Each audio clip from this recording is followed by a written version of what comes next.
मित्रों नमस्कार।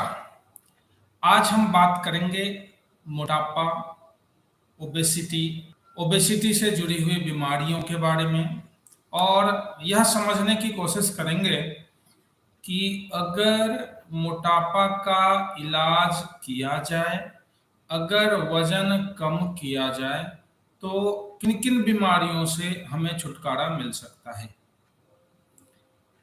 तो ओबेसिटी, ओवरवेट हम जानते हैं इसका सबसे प्रमुख कारण होता है कैलोरी इम्बैलेंस। मतलब आप क्या खा रहे हैं और कितना खर्च कर रहे हैं। यूजुअली इसमें ईटिंग डिसऑर्डर होता है। हम लोग के अंदर एक ऑब्सेशन होता है कि अगर हम कम खाएंगे तो कमजोर हो जाएंगे और इसके कारण हम ज़्यादा खाते हैं, खाने की तुलना में काम नहीं करते हैं तो वजन बढ़ता है। वजन बढ़ने के बाद धीरे धीरे देखिएगा कि सबसे पहले ब्लड प्रेशर की बीमारी, एक ट्राइग्लिसराइड का बढ़ना, ये एक कॉमन चीज है। मोटापा के साथ यह देखा गया है कि टाइप 2 डायबिटीज बहुत ज्यादा होता है। हार्ट अटैक से होने वाले मौत की संख्या मोटे लोगों में ज्यादा है और यह भी देखा गया है कि हार्ट फेल्योर, जिसमें कि हार्ट का पंपिंग कमजोर नहीं हुआ है बल्कि हार्ट में रेस्ट्रिक्शन आ गया है, स्टिफ हार्ट हो गया है, जिसे मेडिकल टर्म में heart failure with preserve ejection fraction कहा जाता है, तो उसकी संभावनाएं भी मोटापे में बढ़ जाती हैं। मोटापे से जुड़ी हुई बीमारियां, लीवर की बीमारी है जिसे NAFLD, अब उसे हम लोग फैटी लीवर डिजीज बोलते हैं। इसके अलावा नैश होता है, जब ये फैटी लीवर डिजीज के कारण लीवर के अंदर इन्फ्लामेशन, सूजन आ जाए, हिपेटोसाइट्स, लीवर के जो सेल होते हैं जब उनमें डैमेज होने लगे तो उसे हम लोग नैश बोलते हैं, जो बाद में सिरोसिस, मतलब कि लीवर के अंदर फाइब्रोसिस हो जाए, फिर पेट में पानी भरता है, इवन कैंसर तक हो सकता है। ये चीज है। मोटापा के साथ हड्डियों की बीमारी, पर्टिकुलरली घुटने की बीमारी जिसे हम ऑस्टियोआर्थराइटिस बोलते हैं, जिसमें कि नी ट्रांसप्लांट की जरूरत पड़ती है, वह भी एक कॉमन बीमारी है।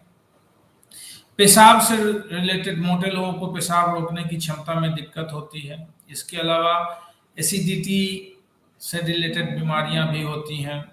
यंग महिलाओं में, कम उम्र की महिलाओं में मोटापा के साथ जो इंसुलिन रेसिस्टेंस होता है, तो उसके साथ पॉलीसिस्टिक ओवेरियन सिंड्रोम नामक बीमारी भी होती है, जिसमें कि ओवरी में सही ढंग से एग नहीं बन पाता है, तो उनके अंदर माहवारी की भी दिक्कतें, मेंस्ट्रुएशन एब्नॉर्मलिटीज होती हैं। साथ ही प्रेगनेंसी में भी बहुत बार प्रॉब्लम होता है।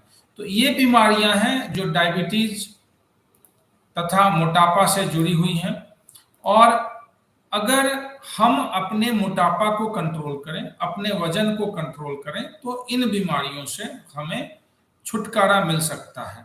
अब कुछ डेटा मैं बताने वाला हूं कि अपना वजन हम कितना प्रतिशत कम कर सकते हैं तो हमें कौन सी बीमारी से छुटकारा मिलेगा।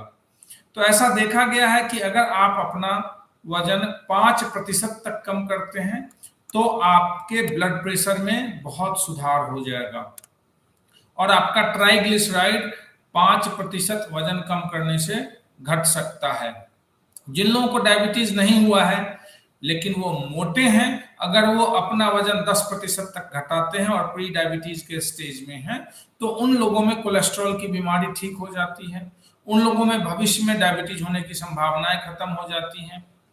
जो लीवर में चर्बी जमा होने के कारण फैटी लीवर होता है वो बचता है। और महिलाओं में यह देखा गया है, मोटी कम उम्र की महिलाओं जिनमें की पॉलीसिस्टिक ओवेरियन डिजीज मोटापे के कारण और इंसुलिन रेसिस्टेंस के कारण है, अगर वो अपना वजन 10% घटा लें तो उन्हें ये पॉलीसिस्टिक ओवेरियन सिंड्रोम नामक बीमारी से मुक्ति मिल जाती है, उनका मेंस्ट्रुएशन नॉर्मल होता है। ऐसा ह्यूज इम्पैक्ट है वेट लॉस का मोटे लोगों में, ओबीज लोगों में। 15% तक वजन अगर आप कम करते हैं तो घुटने की बीमारी, ऑस्टियोआर्थराइटिस होने की संभावना नहीं रहेगी। पेशाब से रिलेटेड संभावना, जो दिक्कतें हैं वो कम हो जाएंगी। हार्ट अटैक, हार्ट से रिलेटेड बीमारियां, हार्ट फेल्योर से रिलेटेड बीमारियां खत्म हो जाएंगी। और मैं तो मेरे जो नए पेशेंट होते हैं डायबिटीज का, जिनमें डायबिटीज का ड्यूरेशन 2 साल से कम है, 5 साल से कम है और उनमें अगर मोटापा है तो वो लोग अगर टारगेट करें कि उनका 15% से ज्यादा वजन घट जाए तो उनमें टाइप 2 डायबिटीज का रेमिशन होता है। रेमिशन का अर्थ यह होता है कि बीमारी खत्म हो जाती है, वापस चली जाती है, शायद आपको अगले 2 साल, 5 साल, 7 साल, 10 साल तक डायबिटीज की दवा खाने की जरूरत नहीं पड़ेगी।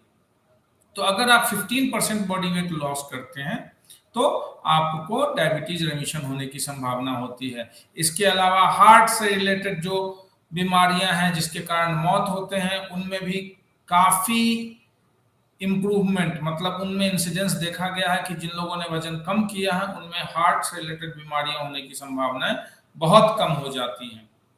तो आज जहां हम लोग कोविड के बारे में, मोटापा के, डायबिटीज के बारे में बात करते हैं, एक अलग एपिडेमिक है, वो है मोटापा का एपिडेमिक। और इंसिडेंस अगर देखा जाए तो यह लगभग 20 से 25% भारतीयों में हो चुका है। अर्बन पॉपुलेशन में ज्यादा है, रूरल पॉपुलेशन में कम है, लेकिन यह शहर और गांव दोनों जगह हो चुका है। तो मोटापा के प्रति जागरूकता की जरूरत है ताकि आप वजन अपना कम कर सकें। एक और बीमारी जिसके बारे में मैं चर्चा करना भूल गया वो है ऑब्स्ट्रक्टिव स्लीप एपनिया सिंड्रोम, जिसमें कि खर्राटे की बीमारी होती है और खर्राटे से जुड़ी हुई परेशानियां होती है, जिसके बारे में मैं कभी बाद में बात करूंगा। यह देखा गया है कि 10 से 15% वजन अगर आप कम कर लेते हैं तो आपको ये खर्राटे की बीमारी ठीक हो सकती है। तो मित्रों, आपसे निवेदन है कि अपने वेट के प्रति सजग होइए और वजन कम कीजिए अगर आपका वजन ज्यादा है। आज इतना ही। अगली बार हम लोग मोटापा का कारण क्या है और मोटापा को कैसे नियंत्रित करें उसके बारे में बात करेंगे। Please like and share our YouTube channel. धन्यवाद। Thank you.